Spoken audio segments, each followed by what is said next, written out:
আলহামদুলিল্লাহ, আসলে সবগুলো ছবি ভীষণ ভালো এবং দর্শকরা যে পরিমাণ সবগুলো ছবিকে ভালোবাসা দিচ্ছেন, যেভাবে করে এসছেন, এটা আসলে মনে হচ্ছে ঈদ উদযাপন। এবং ঈদের ছবিগুলো এমনই হওয়া উচিত যেখানে আসলে দর্শকরা ঘুরে ফিরে সবগুলো ছবি দেখবেন। এবং আমরা আসলে সবাই মিলেই চাই যে যার যার ছবিগুলো খুব সুন্দরভাবে আসুক এবং সবগুলো ছবি যার যার নিজস্ব মেধা, নিজের যোগ্যতা অনুযায়ী জায়গা করে নেয়। এবং অবশ্যই যখন একই সঙ্গে একটা হলে ৪টা ৫টা ভালো ছবি থাকে, তখন দর্শকরাও আসলে তাদের পছন্দ মতো একের পর এক ছবি দেখতে পারে।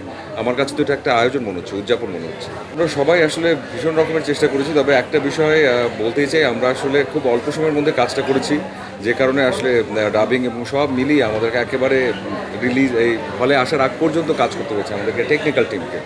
একটা বিষয় বলবো যে আসলে টেকনিক্যাল বিষয় যেটা থাকে সেটা সময় সাপেক্ষ, প্লাস এবার আমরা আমাদের এখানে ভিএফএক্সের বাংলাদেশের সবচেয়ে বেস্ট টিমকে দিয়ে কাজ করিয়েছি, তাই না আদিশ ভাই? হ্যাঁ, একদম বেস্ট টিম কাজ করেছে, স্ক্র্যাচ, এবং দে ট্রাই দেয়ার বেস্ট। এবং তারপরও, এবং এটা সত্যি যে আমাদের তো আসলে এখন হাতের নাগালে আসলে এত বড় বড় প্ল্যাটফর্মগুলো আমরা দেখতে পারি, নেটফ্লিক্স থেকে শুরু করে সব কিছু, এবং আমাদের দর্শকদের চোখও কিন্তু আসলে বড় হয়েছে, নো ডাউট। কিন্তু যেটা প্রয়োজন সেটা হচ্ছে আসলে আমরা আমাদের মতো করে আমাদের যতটুকু আছে তার মধ্যে থেকে কতটুকু করতে পারি, সেটা আসলে সেই চেষ্টাটুকু আমরা করি। এবং আজিজ ভাই, জাজ মাল্টিমিডিয়া, তারা চেষ্টা করে যাচ্ছে যাতে করে টেকনিক্যাল বিষয়গুলোকে আরও আপডেট করে কীভাবে আপনাদের সামনে আনা যায়, সেই প্রয়াসে অব্যাহত আছে।